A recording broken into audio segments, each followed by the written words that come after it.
Seigneur soit avec vous. Et avec votre esprit. Évangile de Jésus-Christ selon saint Matthieu. Gloire à toi, Seigneur.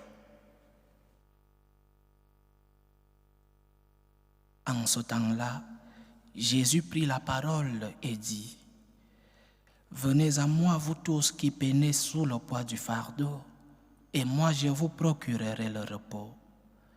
Prenez sur vous mon joug, devenez mes disciples, car je suis doux et humble de cœur, et vous trouverez le repos pour votre âme. Oui, mon joug est facile à porter et mon fardeau léger. Acclamons la parole de Dieu. Louange à toi, Seigneur Jésus. Entre autres responsabilités que j'ai dans la paroisse où je suis à Madrid, je suis chargé de la pastorale des malades et des personnes âgées, ceux-là qui ne peuvent plus sortir de leur maison, mais qui désirent recevoir les sacrements et la Sainte Communion. Et le vendredi dans la soirée, je fais le tour des malades et des personnes âgées.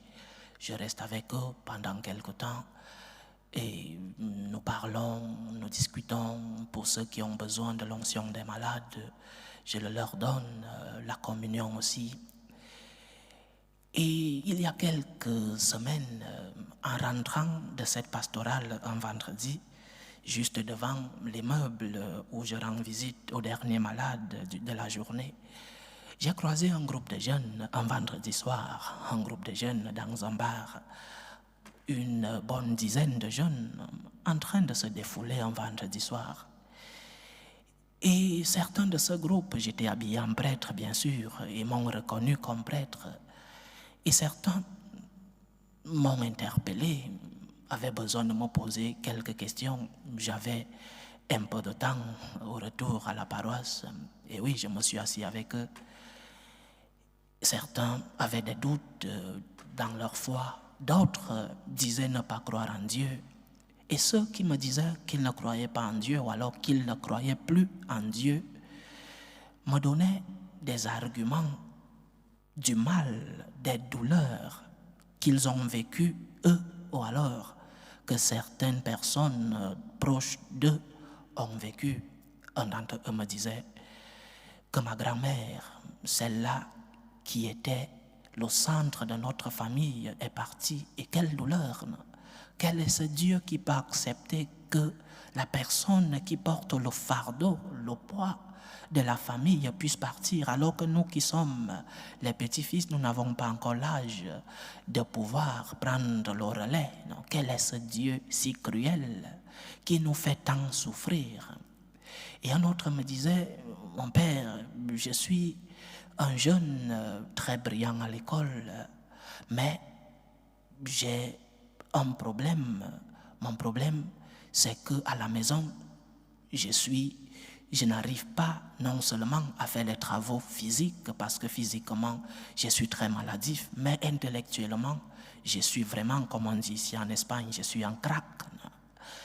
Quel est ce Dieu qui nous fait tant souffrir? S'il est amour, quel est ce Dieu? C'est pourquoi mon père, pour certains, me parlait de ses douleurs et ses souffrances et disait donc que c'est à cause de ces croix, de ces douleurs, qu'ils se sont éloignés de l'Église et de Dieu. Difficile de répondre à des adolescents qui ont déjà un bagage de souffrance et qui se sont déjà éloignés de Dieu. Mais la question que je leur ai posée était très simple. Qu'est-ce que Dieu t'a promis et qu'il n'a pas réalisé? Parce que parfois, nous nous plaignons de Dieu sur des choses qu'il ne nous a pas promises. Qu'est-ce que le Seigneur t'a promis et qu'il n'a pas réalisé?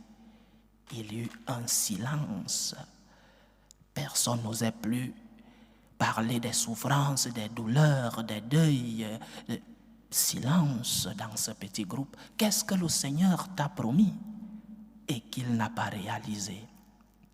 C'est la question que nous devons nous poser lorsque viennent les crises de foi, lorsqu'arrive la tentation de s'éloigner de Dieu. Qu'est-ce que le Seigneur t'a promis et qu'il n'a pas réalisé? Parce que tu ne peux pas te plaindre de Dieu alors qu'il ne t'a pas promis ce dont tu es en train de te plaindre. Tu ne peux pas te plaindre de Dieu parce que tu es malade, alors que le Seigneur ne t'a pas promis une santé éternelle. Dieu ne t'a jamais dit que tu seras éternellement en santé ou éternellement jeune. Dieu ne t'a pas dit que ta famille sera éternellement prospère. Dieu ne t'a pas dit que tu n'auras pas de problème dans ta vie. Celui-là n'est pas le Dieu chrétien. C'est un autre Dieu. Notre Dieu ne t'a jamais promis que tu n'auras pas de problème. La preuve, c'est lui-même. Il a porté nos problèmes. Il a accepté la croix. Donc, le Seigneur ne t'a jamais promis que ta vie sera un long fleuve tranquille. Qu'est-ce que le Seigneur nous a promis? 3 choses importantes et essentielles. 3 promesses que le Seigneur nous a faites. La première, le Seigneur nous a promis être avec nous jusqu'à la fin des temps.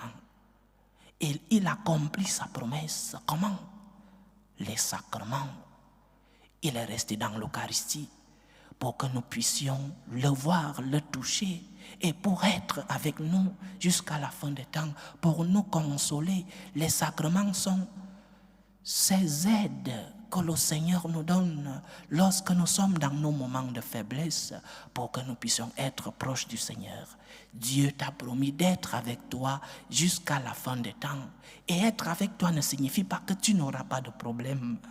La présence de Dieu n'exclut pas la présence des problèmes dans ta vie. Les problèmes font partie de la vie humaine. Nous avons cru qu'en étant chrétiens, ou alors en maintenant une relation avec Dieu, nous n'aurons plus de problème. Si on nous a enseigné ainsi, c'est un mauvais enseignement. Notre foi, notre relation avec Dieu implique aussi acceptation de la croix, acceptation des souffrances et donner un sens aux souffrances de la vie. La première chose pour le temps que Dieu t'a promis, c'est d'être avec toi jusqu'à la fin de tes jours et jusqu'à la fin des temps. Et il accomplit sa promesse. Il est resté dans les sacrements pour que nous puissions le toucher, pour que nous puissions expérimenter la présence de Dieu au milieu de nous. Regarde la croix du Seigneur. Regarde la présence du Seigneur au milieu de nous. Il est là. Il ne s'est pas éloigné de toi. Deuxième promesse, Dieu nous a promis la vie éternelle.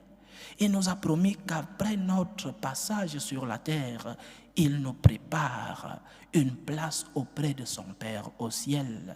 Quelle grande promesse, quelle merveille. Dieu ne t'a pas promis que tu seras éternel sur la terre. Dieu ne t'a pas promis que les tiens, ceux avec qui tu vis, ta grand-mère, ton grand-père, tes parents, tes enfants ne vont pas décéder. Il n'a jamais promis cela.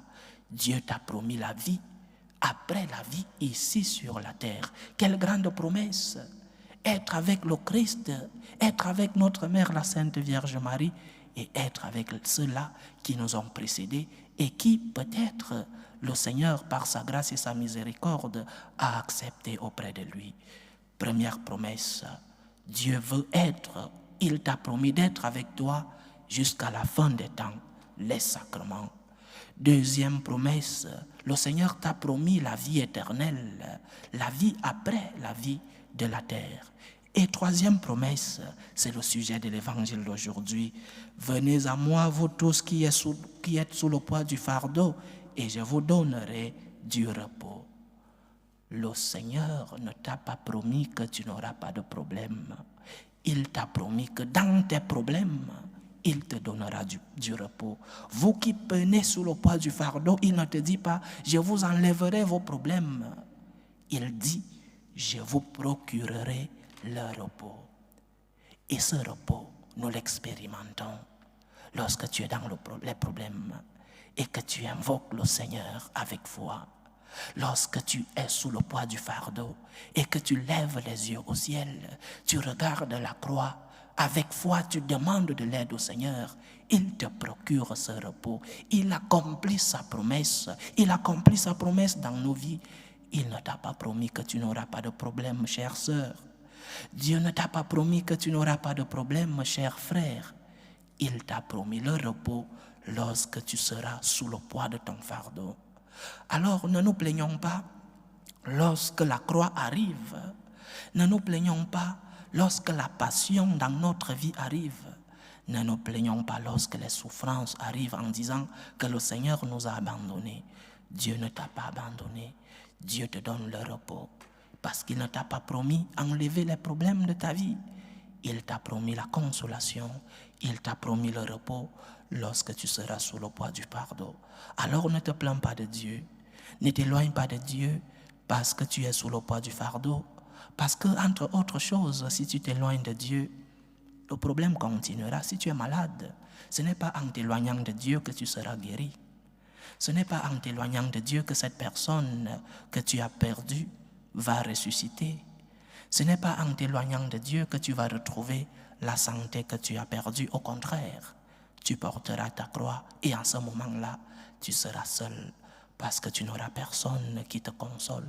Tu n'auras pas cette main miséricordieuse et compatrice qui t'aide à porter les croix de ta vie. Si Dieu ne nous aide pas sous le poids de nos fardeaux, nous sommes seuls. Alors, levons les yeux au ciel. Lorsque nous peinons sous le poids des problèmes de la vie, lève les yeux au ciel, sur ton lit d'hôpital, lorsque tu es malade, lorsque la croix de la vie semble si difficile à porter, lève les yeux au ciel et dis au Seigneur, aide-moi mon Dieu. Seigneur, tu m'as promis la consolation, tu m'as promis le repos. Aide-moi mon Dieu à pouvoir porter ma croix et aide-moi à donner un sens chrétien à la croix que je porte. Parce que je sais que pour le chrétien, après la croix, vient la résurrection. Après la passion, vient la gloire. Accepte-moi, aide-moi à accepter, Seigneur, la croix pour que je puisse voir un jour la gloire de la résurrection. Que le Seigneur nous aide non seulement à accepter nos croix, mais aussi à ne pas nous plaindre lorsque viennent les problèmes, les difficultés, lorsque vient la passion, lorsque vient le moment de croix. Que le Seigneur nous aide à accepter nos croix en lui demandant de l'aide, en lui demandant le repos qu'il nous a promis. Loué soit Jésus-Christ. À jamais.